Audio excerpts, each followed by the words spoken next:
All right, the final game of the weekend, week 4 in the AF1, capped off with their nationally televised game on Vice, which saw the Albany Firebirds defeat the Salina Liberty 57-27.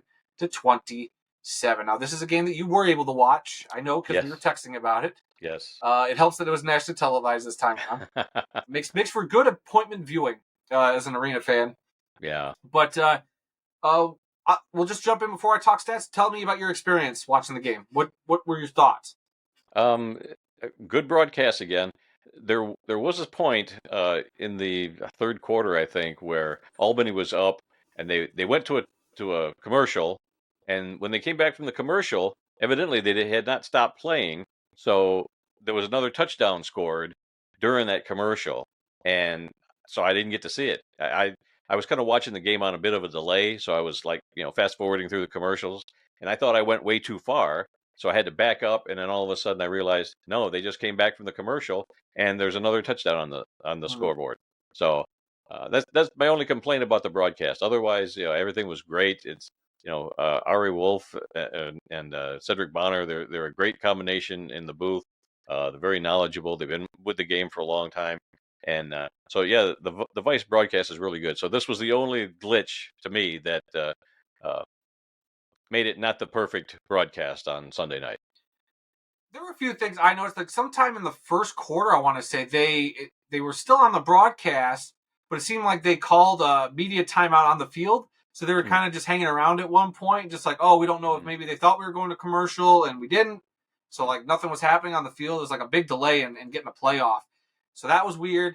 There were some audio issues, I felt like, with like their sideline reporter. What is it, Salina Gutierrez? Yes. Right? Or yes. Sophia, I forget her. Sophia. It is Sophia. Okay, Sophia Gutierrez. I mean, she does great sideline stuff there for them, but there was just times where her mic just was cut out when she was trying to talk. So they still got some bugs to work out with that, I think. Otherwise, pretty solid broadcast. I must have missed the part you were talking about because I was kind of doing stuff here and there while the game was on. So, but, I mean, this was an entertaining game for about a half. I thought Salina, I mean, we talked about it last week. I thought this was going to be a bloodbath.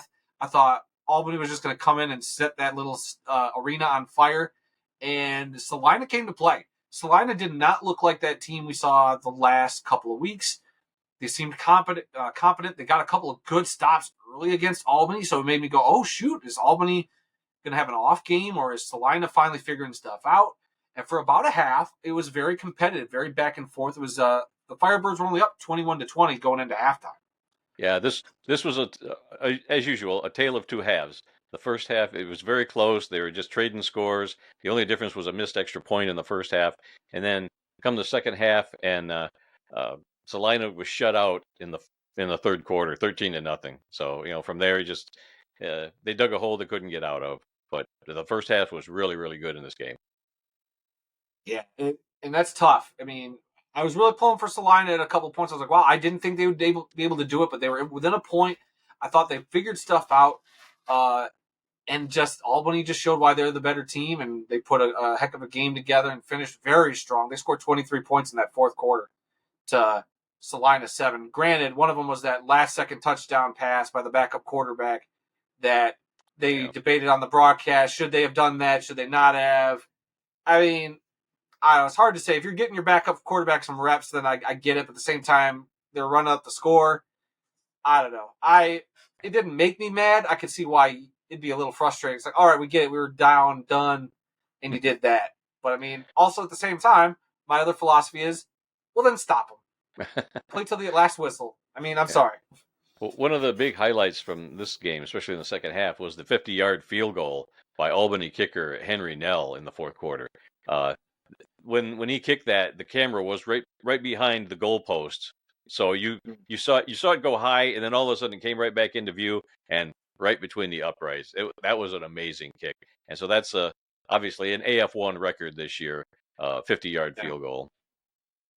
I'm sure that'll get broken at some point, maybe in the future. But a lot of stuff from these games. This AF1 as they're trying to find their footing as these coaches are integrating into the game. I felt Salina was in the shotgun quite a bit. That's been a big debate the last several weeks. Is the shotgun formation versus playing under center. It's obviously, if you got a running quarterback, I think it helps. But at the same time, it's been a detriment at a lot of points. I felt like just anytime they're in the shotgun, I just see a lot more go wrong than I see go right. I mean, I'm not saying that that type of formation can't work.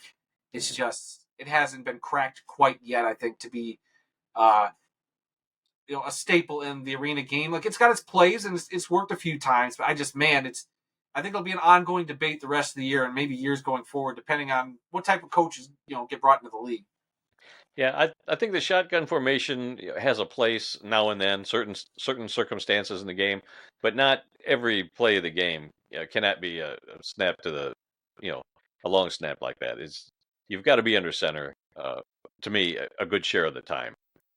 But yeah, Salina, committed 4 turnovers in this game, and yeah, that's hard to overcome. Just like the being shut out in the third quarter. Just they had it in the first half, and they just I don't know what happened, but they just kind of lost it in the second half. I think Albany's just sheer will and just their talent just kind of showed, and they were able to put Salina away. And Salina just got to make it's got to be mistake free playing a good team like that. Yep. We talked about the stops earlier. They were getting stops, and when you can't get stops, it's just going to snowball out of control.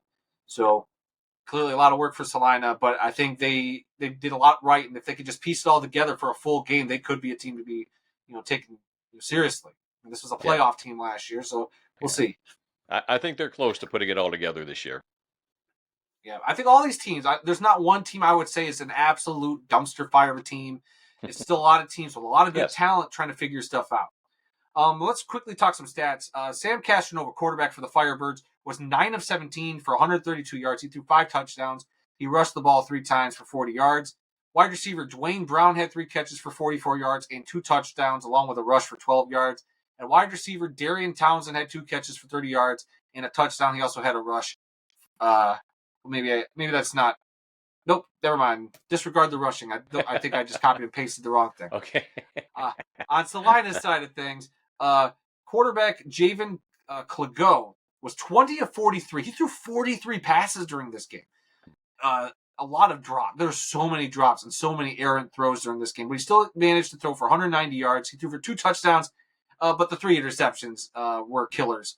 I think one of them was even brought back for a touchdown, which does not help your cause. No. He also had 3 rushes for 26 yards.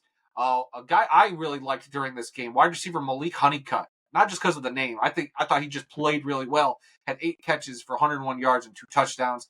And wide receiver Edward Smith Jr. had 6 catches for 68 yards and 2 touchdowns. He also had a rush for 2 yards. So, yeah. So Salina's got a lot of positives, a lot of stuff to still work on.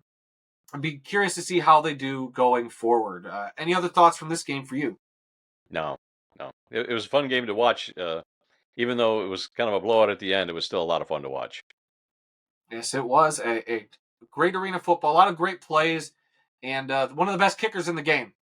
Albany and Billings have 2 of the best kickers, and it's always good to have good kicking in arena football is so entertaining because they can involve themselves in so much of the game between the deuce, between kicking balls off the iron, the long field goals. They are weapons, and I'd like to see more of that. Some of these other teams seem like they're shy of their kickers. There's a lot of these teams going for it on fourth and long on their own.